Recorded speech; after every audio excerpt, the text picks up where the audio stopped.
새 찬송가 310장 찬양합니다. 하나님의 은혜로 예술 데 없는 자 왜 구속하여 죽는지 난 알 수 없도다. 내가 믿고 또 의지함은 내 모든 형편 아시는 주님 늘 보호해 주실 것을 나는 확실히 아네. 왜 내게 고생 믿음과 또 복음 주셔서 내 마음이 항상 편한지 난 알 수 없도다. 내가 믿고 또 의지함은 내 모든 형편 아시는 주님 늘 보호해 주실 것을 나는 확실히 아네. 왜 내게 성령 주셔서 내 마음 감동해 주 예수 믿게 하는지 난 알 수 없도다. 내가 믿고 또 의지함은 내 모든 형편 아시는 주님 늘 보호해 주실 것을 나는 확실히 아네. 주 언제 강림하실지 혹 밤에 혹 낮에 또 주님 만날 그곳도 난 알 수 없도다. 내가 믿고 또 의지함은 내 모든 형편 아시는 주님 늘 보호해 주실 것을 나는 확실히 아네. 성경 마태복음 5장입니다. 마태복음 5장 21절부터 26절까지 제가 읽습니다. 옛 사람에게 말한 바 살인치 말라. 누구든지 살인하면 심판을 받게 되리라 하였다는 것을 너희가 들었으나 나는 너희에게 이르노니 형제에게 노하는 자마다 심판을 받게 되고 형제를 대하여 나가라 하는 자는 공회에 잡히게 되고 미련한 놈이라 하는 자는 지옥불에 들어가게 되리라. 그러므로 예물을 제단에 드리다가 거기서 네 형제에게 원망 들을 만한 일이 있는 줄 생각나거든 예물을 제단 앞에 두고 먼저 가서 형제와 화목하고 그 후에 와서 예물을 드리라. 너를 송사하는 자와 함께 길에 있을 때에 급히 사화하라. 그 송사하는 자가 너를 재판관에게 내어주고 재판관이 관에게 내어주어 옥에 가둘까 염려하라. 진실로 네게 이르노니 네가 한 푼이라도 남김이 없이 다 갚기 전에는 결단코 거기서 나오지 못하리라. 아멘. 우리는 주님께서 증거하신 산상수훈의 말씀들을 보면서 단순하게 주님께서 원수를 사랑하라고 하시는구나. 또한 핍박하는 자를 위하여 기도하라고 하시는구나. 긍휼히 여기는 자의 삶을 살라고 하시는구나. 용서하는 자가 되라고 하시는구나. 간음하지 말라고 하시는구나. 살인하지 말라고 하시는구나. 형제에 대하여 밑난 놈이라. 그러한 욕설이나 판단을 하지 말라고 하시는구나. 비판하지 말라고 하시는구나. 헤아리지 말라고 하시는구나.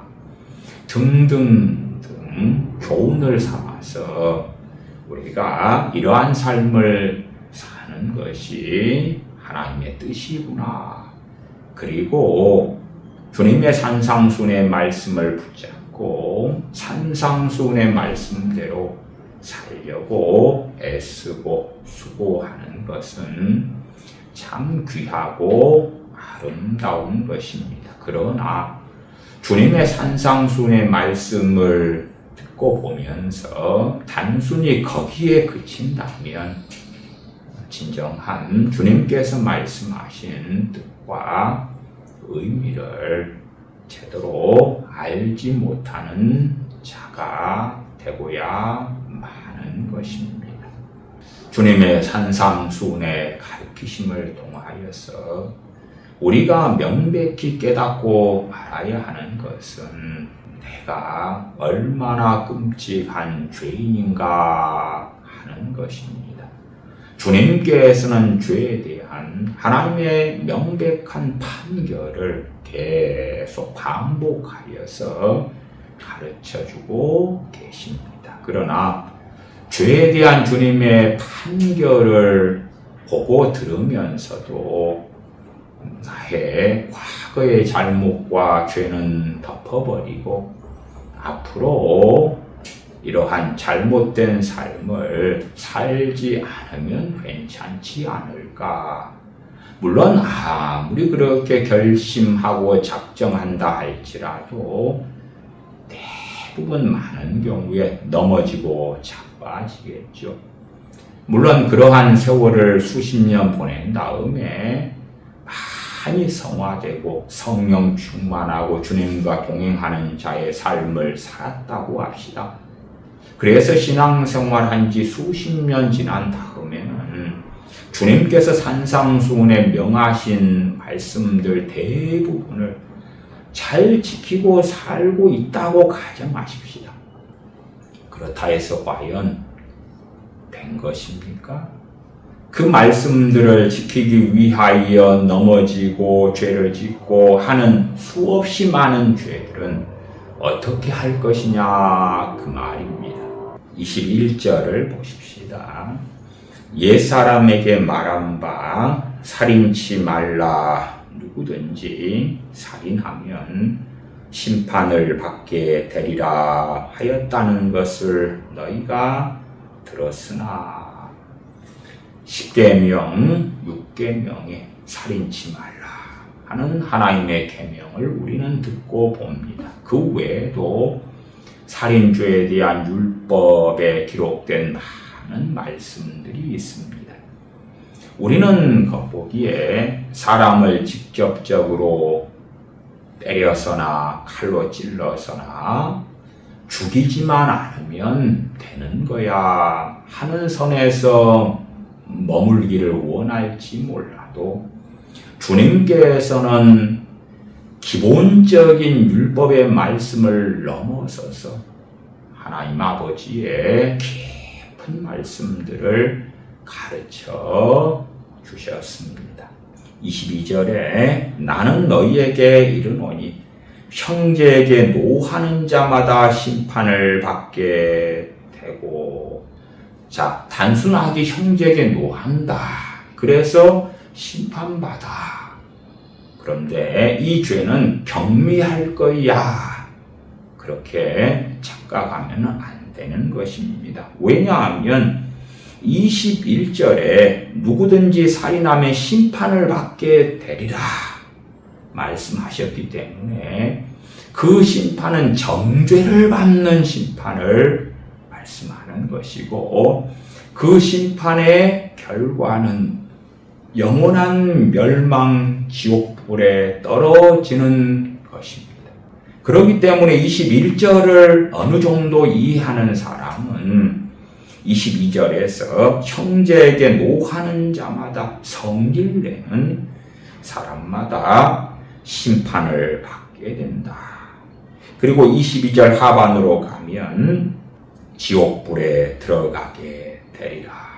세상의 재판정에서 벌금이 50만 원 나왔어, 100만 원 나왔어, 아니면 징역살이 3년이 떨어졌어. 그러한 심판을 생각한다면 전혀 하나님의 심판을 알지 못하는 자가 됩니다. 지옥불에 들어가게 된 다음에 다시금 기회가 있느냐 할 때에 결코 두 번의 기회는 없는 것입니다. 이 지옥불에 들어가게 되리라 하는 말씀은 22절의 세 가지 죄를 다 결론적으로 말씀하며 수식하는 말씀이 되지요. 첫 번째는 형제에게 노하는 자, 두 번째는 형제를 대하여 으라가라 하는 자, 세 번째는 미련한 놈이라 하는 자에 대한 이야기입니다. 22절 중간에 형제를 대하여 라가라 하는 자, 라가 그 말은 머리가 텅 빈 놈이다, 혹은 무가치한 놈이다, 그런 의미가 됩니다. 일상적으로 우리가 사람과 사람 사이에 과격해지면 사용할 수 있는 기본적인 욕설이 되기도 할 것입니다. 바보, 멍충이, 쪼다, 이런 말 정도 되지요. 그리고 그 죄의 결론은 무엇이냐 하면 지옥불에 들어가는 것입니다. 당시 유대인들은 하나님의 재판에 대하여 잘 알지 못하였기 때문에 주님께서는 형제를 대하여 라가라 하는 자는 공회에 잡히게 된다. 당시 유대인들의 가장 큰 재판하는 곳은 공회였습니다. 산헤드린 공회. 그래서 유대인들이 알아먹을 정도의 말씀으로 공회에 잡힌다. 공회, 산헤드린 공회 같은 데 잡힌다는 것은 경범죄에 대한 일들이 아니라 중범죄에 대한 일이고, 그 재판의 결과는 너무나 무겁게 나타났습니다. 그런 것처럼 주님께서는 형제에 대하여 노하는 자, 형제에 대하여 라가라, 머리가 텅 빈 놈, 무가치한 놈, 그런 욕설을 한 자, 공회에 잡힌다, 그것은 심판을 받는다, 의 반복적인 표현입니다. 미련한 놈이라 하는 하는 자는 지옥불에 들어가게 되리라. 일반적으로 민난 놈 그 단어와 라가라 하는 단어는 함께 사용하는 단어입니다. 이게 민난 놈이라 그렇게 욕을 한 사람은 지옥불에 들어가는데, 라가라 그 욕을 한 사람은 산헤드린 공회 같은 데나 세상 법정에서 재판만 받아. 그렇게 성경을 해석하면 안 되지요. 친구와 친구 사이에 라가라 머리가 텅 빈 놈이다, 쓸모없는 놈이다 그 말했다고 재판에 붙여진다 해도 그것이 무슨 범죄가 되겠습니까? 큰 문제 없이 훈방 조치가 되고 말겠지요. 그러면 우리가 형제에게 노하는 죄를 짓는 것, 형제에 대하여 라가라 하는 죄를 짓는 것, 형제에 대하여 민난 놈이라 하는 죄를 짓는 것 모두 다 지옥불에 들어가게 되는 범죄인 것을 주님께서는 밝히고 계시는 것입니다. 제가 어릴 때 동네 친구들과 놀다가 때로 다투고 싸웠습니다. 그렇게 하다 보면 화를 냈고 라가라 했고 민난 놈이라 했습니다. 상습적으로 친구 간에 사용했던 많은 욕설들이 있어 왔습니다. 자, 그러면 지옥불에 들어갈 죄악들을 이미 어릴 때부터 무수히 많이 지어 왔습니다. 그 죄들 때문에 결코 하나님 앞에 설 수 없는 자가 되었습니다. 단순히 성질내지 말아야 되겠다, 욕설을 하지 말자, 그 욕설이 끔찍한 욕설도 아니고 일반적으로 상습적으로 사회에서 많이 사용하는 기본적인 욕설이라도 사용하면 안 돼. 그러한 윤리로 끝나는 문제가 아니라 직접적으로 사람을 살인해 죽이는 죄만 심판을 받아 지옥불에 들어가는 것이 아니라 형제에게 노하는 자, 형제에게 라가라 하는 자, 민난 놈이라 하는 자, 지옥불에 들어가는 죄다고 말씀하십니다. 어리석은 사람들은 죄는 미워하되 사람은 미워하지 말라, 그런 헛소리를 하기도 합니다. 그러면 하나님께서 욕설을 한 죄는 지옥에 가고 욕설을 한 사람은 천국에 가고 그렇습니까? 죄는 사람이 짓기 때문에 그 사람이 죄인이 되는 것입니다. 하나님께서 사기죄는 지옥에, 살인죄는 지옥에, 그러나 살인자에게서 살인죄를 빼놓으니까 그 사람은 선량한 사람이 되고 깨끗한 사람이 되는가? 그렇지 않습니다. 죄 지은 그 사람이 하나님의 심판 가운데 지옥불에 들어가게 되는 것입니다. 주님께서 말씀하신 이러한 말씀을 들을 때에 과연 우리는 어떻게 반응함이 맞는가? 산상순을 윤리적인 것으로만 생각한다면 우리는 주님께서 하신 말씀대로 잘 앞으로 지키고 살아야 되겠다 하고 끝내겠지요. 그러나 주님께서 말씀하신 것은 회개하라, 천국이 가까웠느니라, 회개하고 복음을 믿으라 말씀하신 것에 구체적인 것을 증거하심입니다. 우리가 어떠한 존재인지, 어떠한 죄악 가운데 살아왔는지, 심지어 우리가 사소하고 작은 죄라고 생각했던 죄들마저도 지옥에 떨어질 죄라는 사실을 주님께서 명확하게 말씀해 주셨습니다. 그것도 산상수훈에 반복하고 반복해서 말씀해 주신 것입니다. 그러면 주님께서 하신 산상수훈인 마태복음 5장, 6장, 7장 등의 말씀을 들을 때에 이사야 선지자가 하나님을 배웠고 화로다 나여 망하게 되었도다. 그렇게 탄식할 수밖에 없었던 것처럼 청년 사울이 다메섹 도상에서 주님을 배운 다음에 식음을 전폐하고 회개하면서 엎드릴 수밖에 없었던 것처럼 주님의 말씀을 명백하게 들을 때에 나는 지옥 갈 수밖에 없는 자구나. 나를 누가 구원할 것인가? 누가 나를 건져줄 것인가? 탄식할 수밖에 없는 죄인 것이 백일하에 드러나는 것입니다. 앞으로 성길 내지 않고 살아야 되겠다. 그렇게 생각하는 사람들은 주님께서 하시는 말씀을 전혀 알아듣지 못하는 어리석은 사람이 됩니다.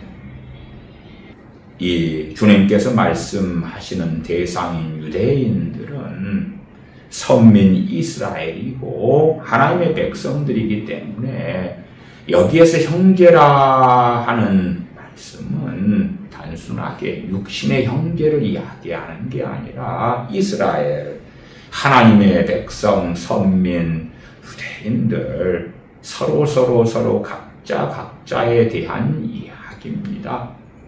그래서 이 형제란 말을 이웃이라 그런 말로 바꾸어도 성경적으로 아무 문제가 없습니다. 그렇게 노하고 성길내는 자로 살아가는 그 사람.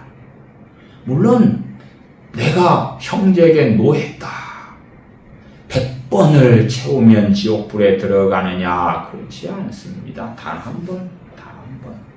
저 같은 경우는 어릴 때만 생각해도 수천 번이 넘었겠지요.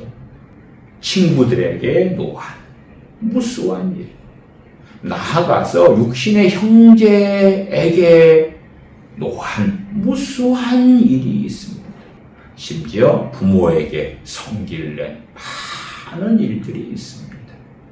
그럼에 과연 주님의 말씀을 들을 때에 앞으로 착하게 살아야지, 괜찮아, 그렇게 하고 끝날 수 있는 이야기가 아닙니다. 우리는 항상 주님을 믿어 구원받은 자가 되었지만 그럼에도 우리의 과거를 잊으면 안 되는 것입니다. 나아가서 우리가 주님 믿어 구원받는 사람이 되었다 할지라도 노할 때마다 그 죄가 지옥에 들어갈 수밖에 없는 끔찍하고 무서운 죄라는 것을 알고 깨닫고 있어야 합니다. 그렇기 때문에 이러한 죄를 지을 때마다 깊이 통회하면서 그럼에도 나를 구원하신 우리 주 예수 그리스도로 인하여 아버지 하나님께 감사와 찬미의 제사를 드려야 하는 것입니다. 지옥 가는 게 마땅한 죄이니 우리 주 예수 그리스도가 아니면 영원한 지옥불에 들어갈 수밖에 없는 자였는데 전능하신 아버지께서 그 아들을 통하여 불러주시고 구원하신 그 놀라운 은혜를 발견해야 하는 것입니다. 당시에 주님의 산상수훈을 듣고 있었던 현장에 있었던 사람들 입장에서는 그들이 제정신을 가지고 주님의 말씀을 들었다면 충격을 받아야 했던 것입니다. 자기들이 생각했던 자신들의 의가 무너지고 깨졌어야 하는 것입니다. 나는 아브라함의 자손으로 살아왔어. 때마다 절기를 지켰고 할례를 받았고 안식일을 지키고 제사를 지내고 연복궤에 연보를 드리고 있고 때마다 기도하는 삶을 살고 있어. 그렇기 때문에 나는 천국에 갈 거야. 그러한 망상들이 다 깨져야 하는 것입니다. 그래서 주님의 산상수훈이 증거된 다음에는 그러면 하나님 어떻게 합니까? 그럴 때에 진실로 그렇게 하나님께 탄식하는 유대인들이라면 모세를 통하여 주님에 대하여 증거하셨던 것처럼 또한 창세기 3장의 원시복음부터 시작해서 선지자들의 그리스도 메시아 구원자를 증거하는 많은 말씀들을 그들은 생각했을 것이고 상고했을 것이고 나아가 예수님께서 자신들의 그리스도이신 것을 발견할 수 있었을 것입니다. 왜냐하면 주님께서 알려주신 하나님의 말씀과 하나님의 뜻에 따르면 유대인이기 때문에 이스라엘 백성이기 때문에 아브라함의 자손이기 때문에 언약 백성이기 때문에 구원받을 수 없다는 것을 혈통적 유대인이기 때문에 당연하게 구원받는 자가 될 수 없다는 것을 알 수밖에 없기 때문에 그렇습니다. 그래서 이러한 21절, 22절 말씀을 주님께서 하신 것을 들을 때에 나는 망하게 되었구나. 나는 영원한 하나님의 심판을 받을 수밖에 없는 죄를 하루에도 무수히 많이 짓고 산 죄인이구나. 나는 괜찮은 사람이구나. 이 정도면 중간은 가고 평균은 가지 않을까.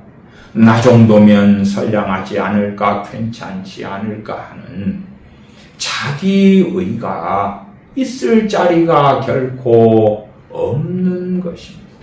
그래서 주님께서 하신 말씀을 통하여 형제에게 노하는 것, 성길 내는 것.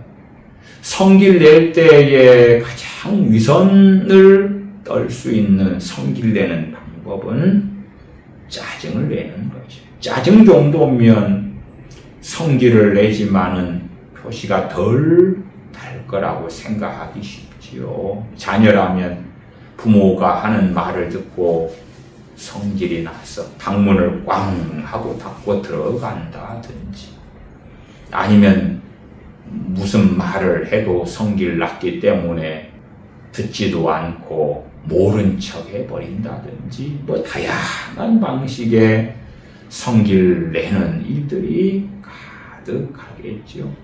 부부간에도 사소한 다툼을 해도 그 무수한 사소한 다툼들이 지옥 갈 죄이라는 것을 우리 그리스도인들은 주님의 말씀을 통하여 명확하게 알아야 하는 것입니다. 어떤 중대한 죄, 그러한 죄가 나는 별로 없기 때문에 혹은 없기 때문에 이 정도면 깨끗하고 아름다운 삶을 살아온 것이 아닌가 한다면 그 사람은 전혀 하나님의 말씀을 아는 사람이 아닐 것입니다. 산상수훈의 말씀들을 통하여 명확히 알아야 하는 건 우리 주 예수 그리스도가 아니면 내게는 영원한 지옥불 밖에는 영원한 심판 밖에는 기다리는 것이 없는 존재라는 사실입니다. 그러나 유감스럽게도 회개 없는 구원, 회개 없는 믿음, 회개 없는 복음이 만연해 왔다고 제가 최근에도 반복하여 말씀을 드렸습니다. 내가 얼마나 주님의 말씀을 통하여 극악한 죄인이고 내 바로 앞에 지옥이 입을 벌리고 있는 것을 알지 못하고 주님께서 나를 위하여 십자가에 죽어주신 것이 당연한 일이냐? 별것 아닌 일이냐? 또한 내가 주님을 믿어 드리는 위대한 일을 했다. 내가 하나님을 믿어 드렸잖아요. 하나님을 믿고 섬기는 사람들이 전 인류 가운데 소수인데 내가 그 소수가 되어 주었잖아요. 그러니 내게 무엇으로 보답하시렵니까? 그렇게 어리석게 착각하면서 믿는 사람들도 우리가 종종 만날 수 있습니다. 그러한 사람들은 우리 주 예수 그리스도의 십자가의 복음이 무엇인가를 알지 못하는 사람이 됩니다. 23절 그러므로 예물을 제단에 드리다가 거기서 네 형제에게 원망 들을 만한 일이 있는 줄 생각나거든. 내가 가해자가 되어서 형제에게 성기를 했어요. 원망 들을 만한 일이겠죠. 원망 들을 만한 일에 많은 다양한 종류가 있을 터인데 23절에 그러므로 그렇게 나왔으니까 22절을 전제로 깔고 말씀하는 것이지요. 형제에게 이 민한 놈, 바보야, 멍청아. 그것을 당하는 사람은 원망하지요. 왜 나를 무시하냐, 멸시하냐. 제가 어떤 부부를 보니까 남편은 대졸자예요. 근데 아내는 집안 형편과 환경과 처지 때문에 고등학교 때 중퇴를 했거든요. 그러나 사랑해서 결혼했고 그러한 학력이 뭐 대단한 뭔가는 아닌데 무슨 일만 있으면 그 남편은 자신의 아내를 멸시하고 천대하기 위하여 가정에서 아내의 머리 꼭대기에 앉고 갑질을 하려고 자꾸만 아내의 학벌을 가지고 공격을 하는 거예요. 고등학교 중퇴했으니까 중졸자지요. 중학교밖에 안 나온 주제에 그러면서 모욕을 하는 거예요. 멸시를 하는 거예요. 자기가 어떤 선택을 하면 나는 대졸자이기 때문에 내 선택을 따라 니는 중졸밖에 안 되잖아. 그러면서 사고를 치고 사고 친 다음에는 또 아내에게 함께 그 짐을 짊어져 달라고 강요를 하고 그러면 그 남편이 아내에게 중졸인 주제에 그랬다고 합시다. 그건 지옥불에 들어갈 죄인 것이에요. 주님께서 22절에 말씀하신 이 형제에게 노하는 죄, 라가라 하는 죄, 머리가 텅 비었다, 멍충이 쪼다, 밀난 놈, 이 죄들은 일상적으로 짓는 죄로서의 예제를 든 것이고 그러한 죄들보다 더 무거운 죄들이 일상적으로 일어납니다. 예제로 든 것이니까 이것만 지옥불에 들어가는 죄라는 말씀이 아니에요. 그리고 그 남편이 아내에게 중졸 주제에 했다고 합시다. 그럼 당연하게 아내에게 원망 들을 만한 죄를 저질렀죠. 그래서 23절에 그러므로가 나와 있는 거예요. 앞에 22절 말씀과 무관하지 않다고 말씀하는 거예요. 그러므로 예물을 제단에 드리다가 그러면 이 사람이 하나님을 섬기는 사람이구나. 하나님의 백성이구나. 예물을 제단에 드리다가 거기서 네 형제에게 원망 들을 만한 일이 있는 줄 생각나거든. 24절 예물을 제단 앞에 두고 먼저 가서 형제와 화목하고 그 후에 와서 예물을 드리라. 아내도 형제의 자리에 있지요. 아내에게 이 중졸자 주제에 멸시했다면, 아니면 결혼할 때에 한 집에서는 좀 더 많은 돈을 가지고 왔을 수 있고 한 집에서는 적은 돈, 그것 가지고 부부간에 괄시하고 멸시하고 천대하는 일도 많이 벌어집니다. 정말 진정한 하나님의 사람이 하나님을 경외하여 예배하고 하나님을 찾고 기도하고 그렇다면 성령님께서는 원망 들을 만한 일을 생각나게 해 주실 것입니다. 그때에 하나님께서는 당장 하나님께 예배하고 찬양하는 것보다 더 중요한 하나님께서 받으시는 삶제사가 있다고 알려주시는 것입니다. 그것은 먼저 가서 형제와 화목하라 하는 것입니다. 그 다음에야 예물을 드릴 때에 하나님께서 그 예물을 받으신다는 것입니다. 많은 우리 크리스천들은 착각합니다. 형제에게 원망 들을 만한 일을 했는데 하나님, 제가 죄송해요. 하나님과 1대1로 해결하고 끝냅시다. 그 강팍함 가운데 행하는 경우가 너무 많습니다.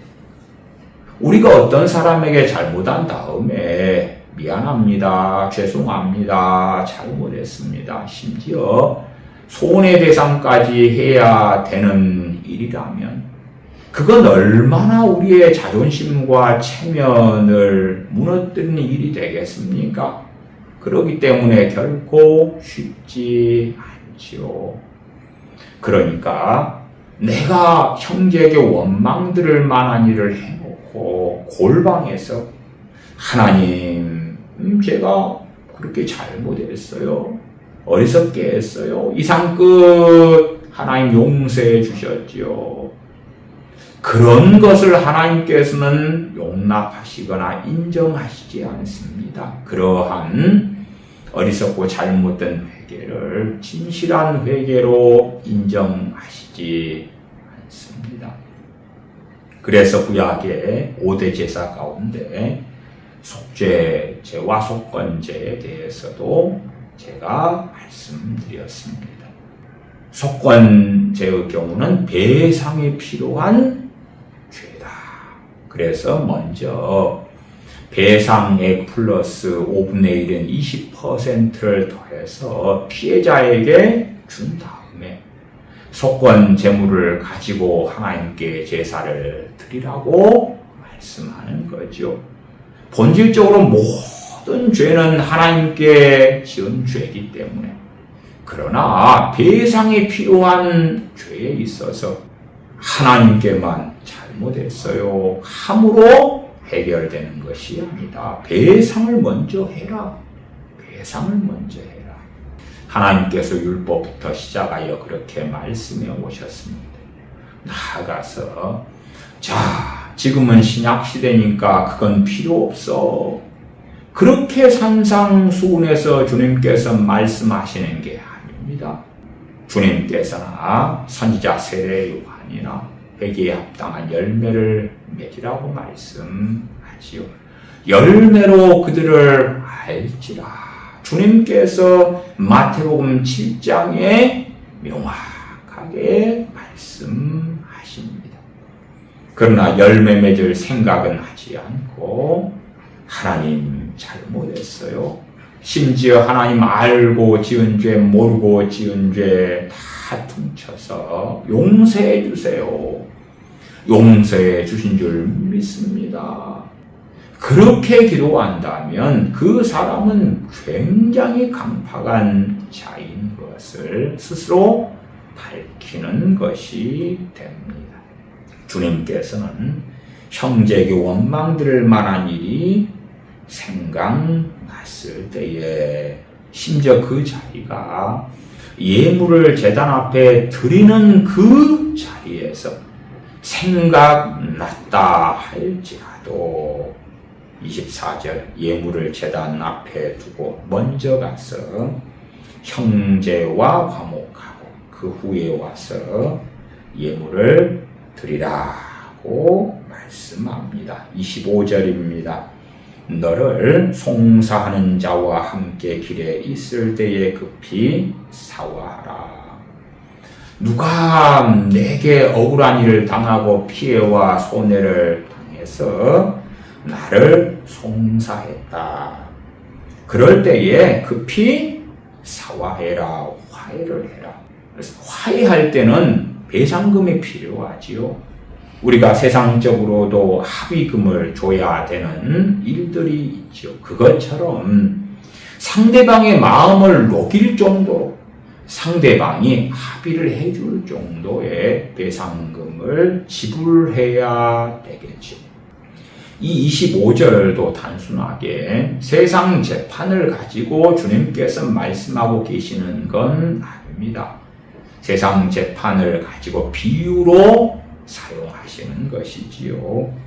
그 송사는 자가 너를 재판관에게 내어주고 재판관이 관에게 내어주어 옥에 가둘까 염려하라. 25절까지는 재판한 다음에 가해자가 처벌을 받고 감옥에 들어가는 거. 그러니까 지금 시대에야 사기꾼들이 전세 사기 같은 걸 한 다음에 돈을 숨겨두고 감옥에 한 3년 있다가 나와서 떵떵거리고 사는 그 이상한 일들이 벌어지긴 하지만 그러한 일반적인 감옥에 들어가는 재판의 이야기가 아닌 것은 26절을 보면 명확하게 밝혀집니다. 26절 진실로 네게 이르노니 네가 한 푼이라도 남김이 없이 다 갚기 전에는 결단코 거기서 나오지 못하리라. 세상 법정에서는 내가 손해를 끼치고 안 갚아도 몸으로 때우거나 폐장에 맞거나 채찍에 맞거나 징역살이를 하거나 그럼 끝나지요. 그래서 1년 징역, 2년 징역, 몽둥이 20대 끝. 그러나 하나님의 재판에 대해서는 진실로 네게 이르노니 네가 홀이라도 한 푼이라도 남김이 없이 다 갚기 전에는 결단코 거기서 나오지 못하리라 말씀하십니다. 세상의 재판하고는 너무 다르다는 것을 알려주십니다. 하나님의 재판, 하나님의 판결. 그렇기 때문에 내가 형제에게 손해와 피해를 끼쳤다. 그럴 때에 한 푼이라도 남김이 없이 갚지 않았다면 영원한 지옥불에 들어간다는 것을 알려주십니다. 우리는 살아오면서 피해를 당하는 일도 많았지만 또한 가해자가 되어서 부지불식간에든 의도적으로든 다른 이들에게 피해와 손해를 끼친 일들도 많다는 것을 아실 것입니다. 그러나 그 가운데 많은 일들은 그냥 시간이 흘러가면서 덮어지고 없어지고 그리고 아무렇지도 않게 우리는 많은 경우 살아가지요. 그러나 세상 법정과 다르게 하나님께서는 그 모든 것을 알고 기억하시고 우리의 행위들을 기록해 놓으신 그 책에 적어 놓으셨기 때문에 우리를 송사하는 자, 우리가 어떤 사람을 억울하게 했다, 어떤 사람에 대하여 이간질했다, 어떤 사람에게 내가 가진 알량한 권력을 가지고 학대했다. 그러한 모든 일에 있어서 홀이라도 남김이 없이 갚아야 한다는 것입니다. 그렇지 않으면 결단코 거기서 나오지 못하리라. 그렇기 때문에 이러한 작게 보이는 죄에 대해서도 앞에 말씀하신 것처럼 영원한 지옥의 판결이 떨어질 수밖에 없다는 걸 알려주십니다. 과거에 제가 군 생활할 때는 선임병들에게 많은 학대를 받았었습니다. 그래서 선임병들에게 많은 억울한 일을 당했지요. 그러나 그러한 일들이 시간이 흘러가면서 선임병들은 전역했고, 그러한 것이 재판으로 가는 일도 없었고 다 덮여지고 끝났지요. 그러나 하나님 앞에서는 결코 끝난 일은 아닙니다. 물론 피해를 당한 제 입장에서는 그렇게 학대하고 억압하고 모욕하고 매를 때리고 그런 선임병들에 대하여 하나님께서 재판하시도록 내어드리고 맡겨드려야 하는 것이지, 원한을 가지고 미워하고 증오하고 원망한다면 그들과 똑같은 하나님 앞에서 섰을 때에는 부끄러움을 당할 수밖에 없을 것입니다. 그러한 일들에 있어서 25절 하반으로 한다면 그 송사하는 자가 너를 재판관에게 내어주고, 재판관이 누구십니까? 전능하신 아버지 하나님, 또한 그 아들을 통하여 모든 걸 재판하게 하셨기 때문에 우리 주 예수 그리스도의 심판대, 백보자 심판을 말씀하지요. 재판관에게 우리는 내어주는 것입니다. 선으로 악을 이기는 것입니다. 원수가 목마르거든 마실 걸 주고 줄이거든 먹을 걸 주므로 그 원수의 머리에 숯불을 쌓아 놓는 것입니다. 그냥 없는 일이 돼가지고 그리고 덮어지는 것이 결코 아닙니다. 그래서 이렇게 원망 들을 만한 일, 또한 송사받을 수밖에 없는 일, 누군가가 나를 저주하거나 손해를 받았을 때에 그러한 일들이 결국은 다 아무리 사소하게 보인다 할지라도 지옥에 갈 수밖에 없는 죄이고, 지옥에 떨어졌는데 갚을 수가 있습니까? 없습니까? 없습니다. 없습니다. 왜 어떤 사람이 지옥에 갔는데 영원토록 지옥에서 고통받아야 하느냐 할 때 갚을 수 없기 때문에 그렇습니다. 도무지 갚을 수 없기 때문에 그렇습니다. 그러지 작게 지옥에 있다가 하나님께서 풀어주지 않을까. 그러나 하나님의 공의가 이루어지는 자리가 지옥이기 때문에 거기에서 홀이라도 한 푼이라도 남김없이 다 갚기 전에 나올 수 없는데 어떻게 갚습니까?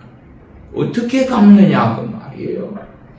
그 지옥 불구덩이 속에서 소리 지르며 고통하며 울부짖으며 그렇게만 영원토록 시간을 보내는데 무엇으로 어떻게 갚을 수 있느냐 그 말입니다. 그래서 이 다양한 많은 우리 어리석은 죄들, 심지어 사소하게 보이는 죄들의 결론도 우리는 그러한 죄들로 인하여 지옥불에 들어갈 수밖에 없다는 것을 명확히 보는 것이 산상수훈을 통하여 깨달아야 될 가장 중요한 것에 속합니다. 그 아래의 말씀도 29절로 가보십시다. 만일 네 오른 눈이 너로 실족케 하거든 빼어내버리라. 우리가 오른쪽 눈으로 죄를 짓습니다. 누가 오른쪽 눈을 빼어내버릴 사람이 있습니까? 없지요. 없지요. 오른손으로 죄를 짓습니다. 누가 오른손을 찍어버릴 수 있는 사람이 있습니까? 30절에 또한 만일 네 오른손이 너로 실족케 하거든 죄를 짓게 하거든 찍어내버리라. 네 백체 중 하나가 없어지고 온몸이 지옥에 던지우지 않는 것이 유익하니라. 지옥 이야기를 주님은 하시잖아요. 우리는 눈으로, 입으로, 생각으로, 손으로, 발로 무수히 많은 죄를 짓습니다. 또한 우리의 입으로는 얼마나 얼마나 많은 죄를 짓습니까? 입으로 죄를 지으면 입을 어떻게 합니까?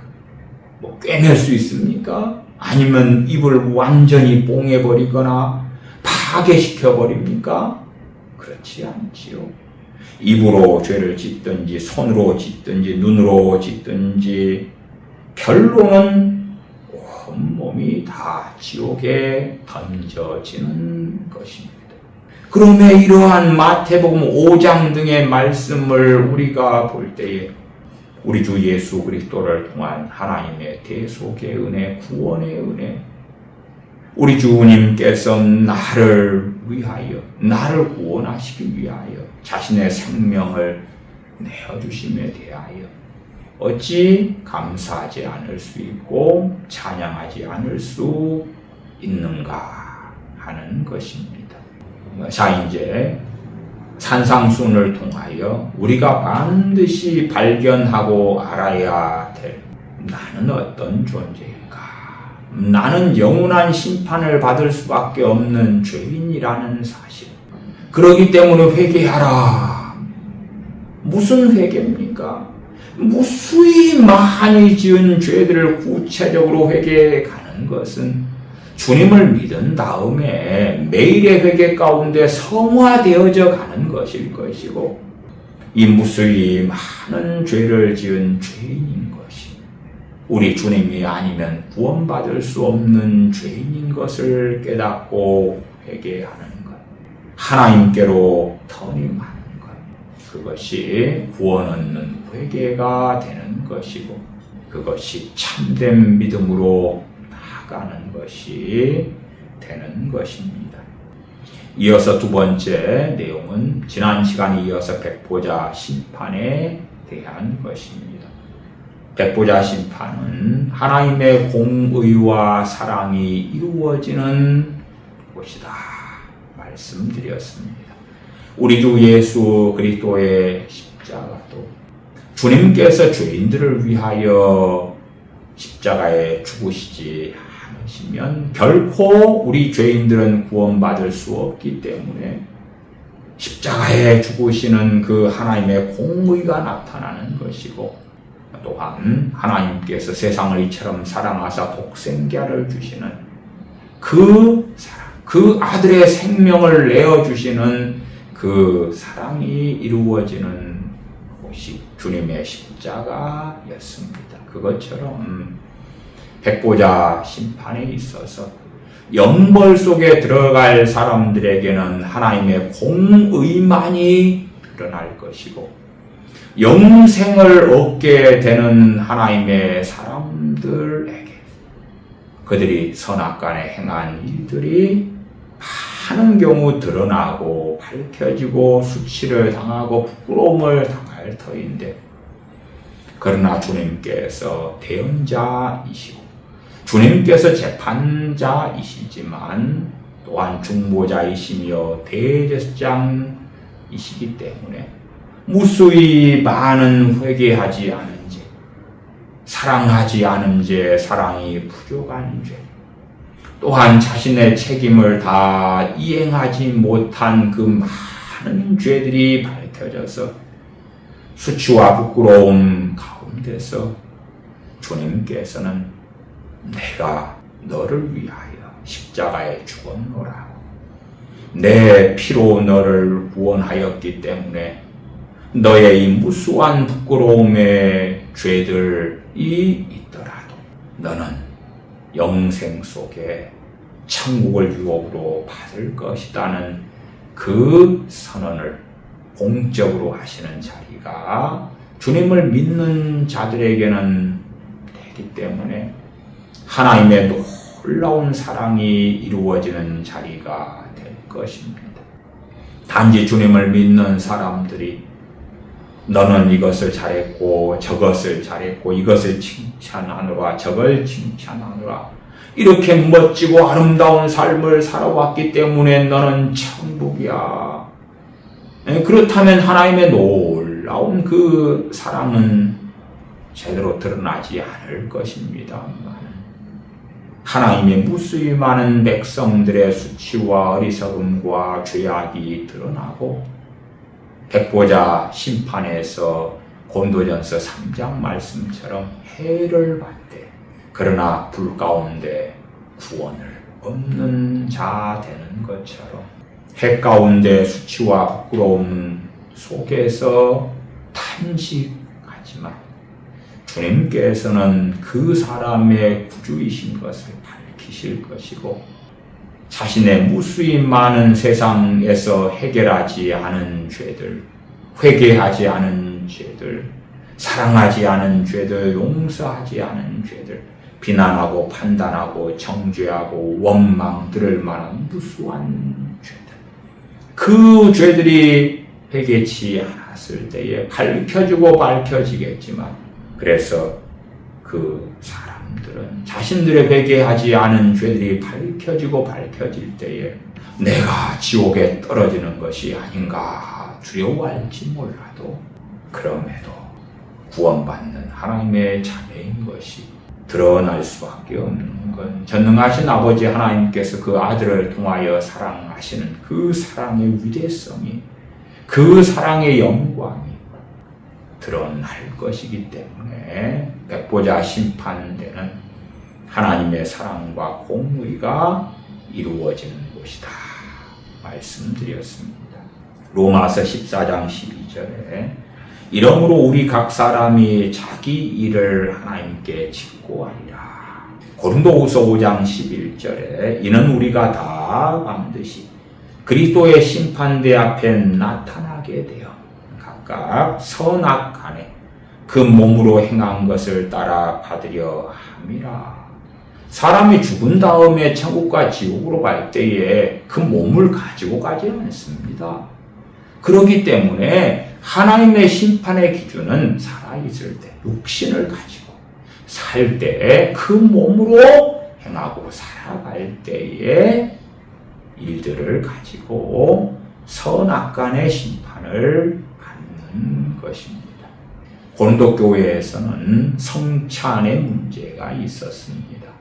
성만찬을 모일 때마다 했는데 단순히 우리가 하는 약식의 성찬이 아니라 성만찬, 식사와 함께하는 주님께서 제 아들과 함께 하셨던 그런 식사의 방식으로 성만찬을 했기 때문에 식사 준비가 많이 필요했습니다. 그러나 가난한 시대였기 때문에 부유한 자들이 성만찬할 것을 가져왔고 가난한 자들은 가져올 것이 대부분 없었습니다. 그렇기 때문에 부자들은 성만찬할 것을 가지고 와서 자신들끼리 먼저 배불리 자기들의 것이라고 먹으며 성만찬을 했고 가난한 자들은 그렇게 할 수 없었습니다. 그렇기 때문에 원망할 수밖에 없는 상황 속에 빠졌지요. 그러면 그러한 탄식할 만한 일에 대하여 백보자 심판대에서 주님께서 물으실 것이다. 그러나 그 부자들 가운데 잘못된 성만찬을 한 자들 가운데 진실로 하나님 앞에 회개한다면 그런 사람들의 잘못된 성만찬의 죄는 주님의 피로 덮어지고 책망받지 않을 것이다 하는 말씀을 지난 시간에도 반복하여 말씀을 드렸습니다. 그게 세 가지 종류의 죄에 대하여 주님을 믿어 구원받은 하나님의 백성들도 백보자 심판대에서 책망을 받고 수치와 부끄러움을 당할 것이라는 말씀을 초대교회 교부들과 종교개혁자들이 설명해 왔던 것을 제가 말씀을 드렸습니다. 첫 번째 죄는 회개하지 않은 죄들. 두 번째 종류의 죄들은 사랑의 부족. 서로 사랑하자. 사랑해야 될 때 사랑하지 않은 거지요. 내가 옥에 갇혔을 때에 나를 돌아보지 않았다. 내가 굶주렸을 때에, 내가 목말랐을 때에, 내가 병들었을 때에 나를 너희는 돌아보지 않았다. 우리가 언제 그랬습니까? 나를 믿는 형제 소자에게 한 것인 내게 한 것이고 그들에게 하지 않은 것이 내게 하지 않은 것이다. 주님을 믿어 구원받은 하나님의 백성들이라도 그 사랑의 부족에 대하여 수치와 부끄러움을 백보자 심판대에서 받을 것이다. 물론 어떤 사람들은 그들의 믿음이 가짜로 판명나서 구원받지 못하고 영벌 속에 들어갈 것인데, 그러한 사람은 죽자마자 자신이 천국에 있는 것이 아니라 지옥에 떨어져 있는 것을 볼 것이고, 지옥에서 고통하다가 주님의 재림과 종말의 완성이 되는 백보자 심판대에 가게 되어서 이미 영벌의 심판이 확정된 자가 다시 그의 잘못된 신앙, 거짓된 믿음, 그러므로 그의 어리석은 삶에 대하여 재판을 받을 것이다. 세 번째 종류는 책임의 불완전한 이행이다 말씀드렸습니다. 이 마태복음 5장으로 한다면 23절 예물을 제단에 드리다가 거기서 내 형제에게 원망 들을 만한 일이 있는 줄 생각나거든. 하나님, 주님께서 내 이 모든 죄를 다 용서해 주셨지 않습니까? 그러면 형제에게 원망 들을 만한 일도 그냥 용서해 주시고 덮어주세요. 내가 직접 가서 배상할 필요도 없게 해주시고, 내가 미안하다고 잘못했다고 할 필요도 없게 해주세요. 실상은 그렇게 믿는 우리 개신교인들이 너무나 많습니다.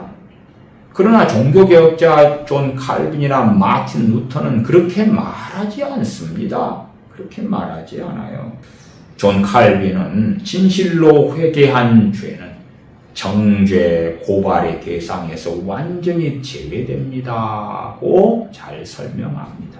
그러나 진실로 회개하지 않은 죄는 백보자 심판에서 하나님 앞에서 수치와 부끄러움을 당할 것이라고 말씀합니다. 물론 구원받은 하나님의 사람은 백보자 심판에서 회개하지 않은 죄들로 인하여 수치와 부끄러움을 당하지만 궁극적으로는 천국에 들어갈 것이다.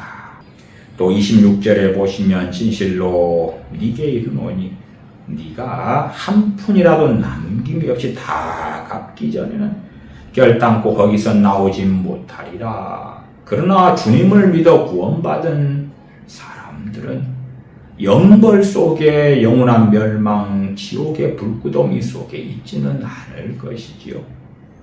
우리가 갚지 못하는 그 모든 것에 배상이 우리 주님이 되어주시는 주님의 판결이 떨어질 거기 때문에 그렇습니다. 그러나 한 푼이라도 남김이 없이 갚지 못했다 할 때에 우리의 진실한 회개가 없는 상황과 일이라면 그에 대하여 구원받은 하나님의 백성도 백보자 심판대에서 부끄러움을 당할 것이다.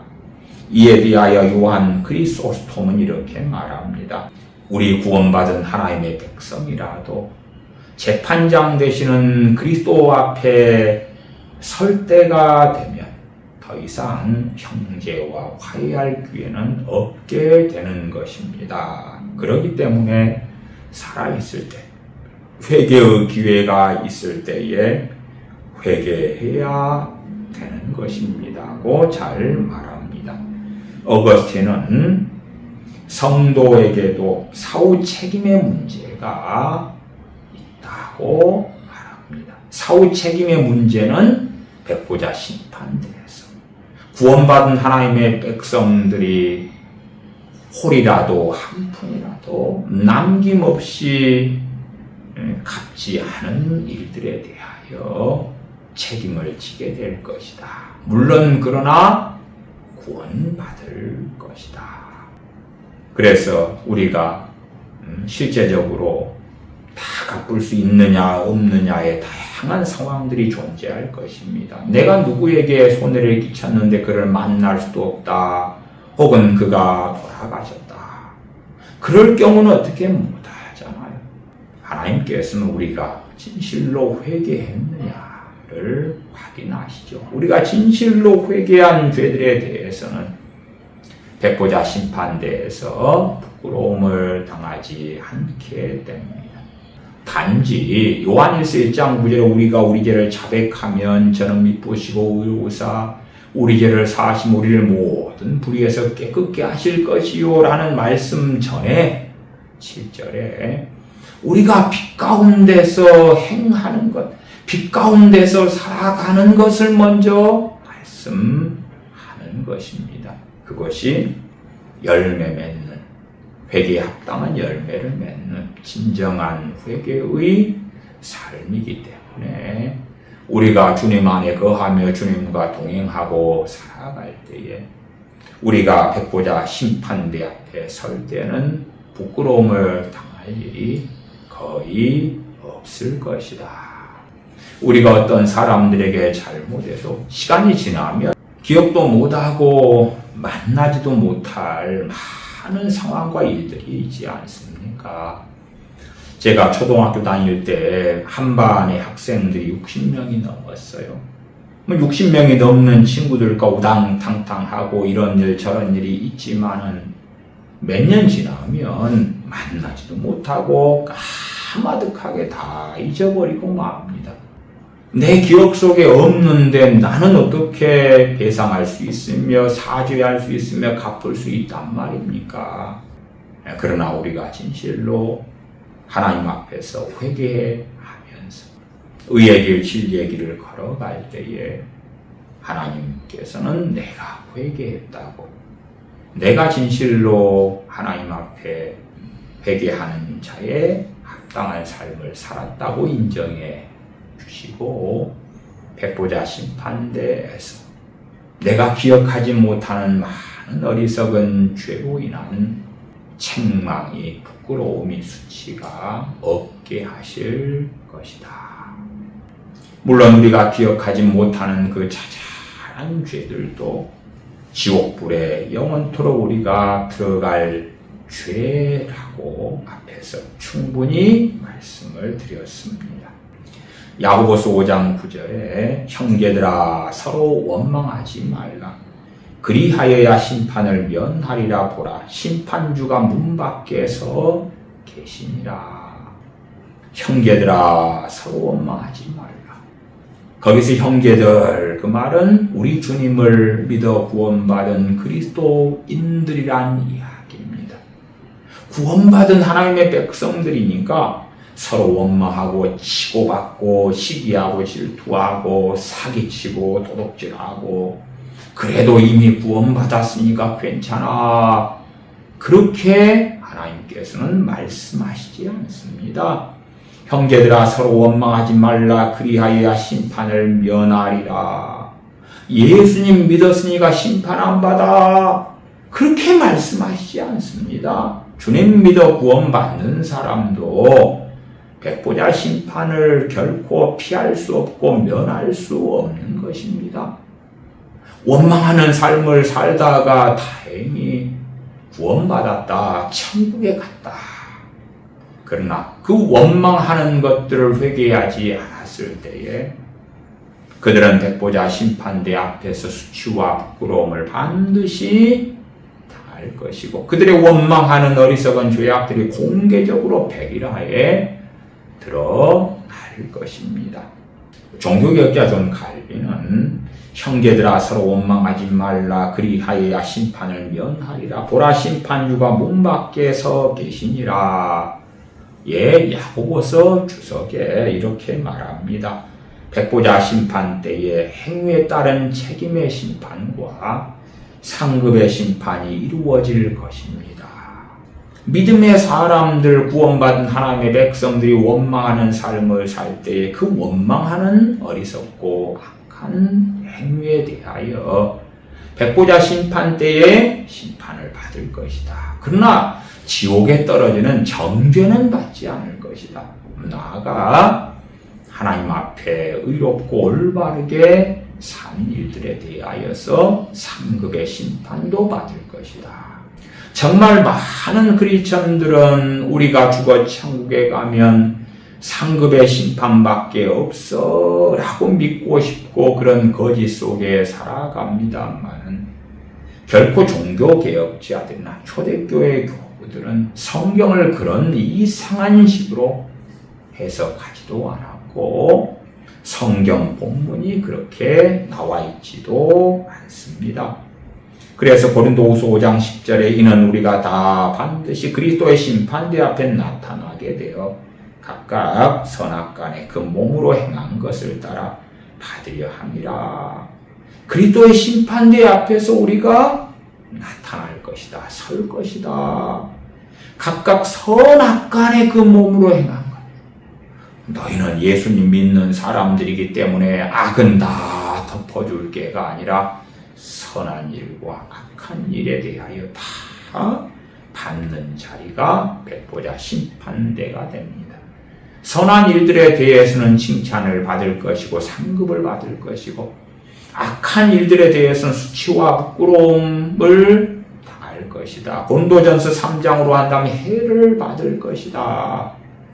그러나 구원받은 하나님의 백성의 결론은 하나님의 사랑과 주 예수 그리스도의 은혜로 인하여 아버지의 나라 천국에 들어가는 판결을 주님께서는 하실 것입니다. 미가서 7장 18절 19절 제가 읽습니다. 주와 같은 신이 어디 있으리까? 주께서는 죄악을 사유하시며 그 기업에 남은 자의 허물을 넘기시며 인애를 기뻐하심으로 노를 항상 품지 아니하시나이다. 다시 우리를 긍휼히 여기셔서 우리의 죄악을 발로 밟으시고 우리의 모든 죄를 깊은 바다에 던지시리라. 우리가 진실로 하나님 앞에서 회개한 죄, 물론 기준은 우리의 감성이나 우리의 행위에 있지 않고 전능하신 아버지 하나님께서 우리의 회개를 진실한 회개로 받으셨다는 전제입니다. 우리가 진실로 회개한 죄들은 19절 하반처럼 우리의 모든 죄를 깊은 바다에 던지시리라. 그리하여 백보자 심판대에서 우리의 그 죄와 허물은 진실로 회개했기 때문에 가리워지고 덮어지게 됩니다. 마태복음 5장에 우리의 한 푼이라도 갚지 않은 것들로 인하여 영원한 지옥에 떨어져야 될 우리가 우리 주 예수 그리스도께서 대신 갚아주시고 배상해 주시는 분이 되시고 우리의 죄를 담당해 주시는 분이 되시기 때문에 주님을 믿는 사람들이 백보자 심판대에서 수치와 부끄러움을 입을 수는 있으나 영원한 생명으로 아버지의 나라로 들어갈 것이다. 그러나 회개치 않은 죄들에 대해서는 덮어지지 않고 밝혀질 것이고 드러날 것이다. 그렇기 때문에 우리 주님을 믿는 사람들이 주님을 닮아가며 빛 가운데 거하며 빛 가운데 행하며 주님과 동행하며 진리 가운데 살아가는 것은 백보자 심판대에서 수치와 부끄러움을 받지 않는 길이 됩니다. 기도하겠습니다. 아버지 하나님, 주님께서 증거해 주신 산상수훈의 말씀들을 보노라면 얼마나 우리가 구원받을 자격이 없고 영원한 멸망 밖에는 하나님의 영벌 밖에는 받을 것이 없는 자인 것을 확인하오니 이러한 지옥에 떨어져 마땅한 죄인들을 아버지 하나님께서 불러주시고 아들의 생명을 통하여 믿음으로 구원해 주신 그 은혜와 사랑에 대하여 감사와 찬양을 드립니다. 그러나 저희가 방종된 어리석은 믿음 가운데서 주님을 믿었으니 모든 것이 끝났다 되었다 하는 강팍한 자의 삶을 살지 아니하고 사랑하고 회개하며 주님을 닮아가며 또한 책임질 일들에 대하여 하나님 앞에서 책임을 지는 의로운 삶을 살아서 장차 백보자 심판대에서 주님의 심판을 받을 때에 수치와 부끄러움이 아니라 우리의 많은 어리석고 완악한 죄들을 주님께서 기억하지 아니하시고 덮어주시는 은혜 속에서 기쁨으로 주님을 배움는 저희가 되게 하여 주시옵소서. 우리 주 예수님의 이름으로 기도하옵나이다. 아멘. 축도하겠습니다. 이제는 우리 주 예수 그리스도의 은혜와 아버지 하나님의 크신 사랑하심과 성령님의 교제 교통하심이 하나님의 자녀들에게 영원토록 함께 계실지어다. 아멘.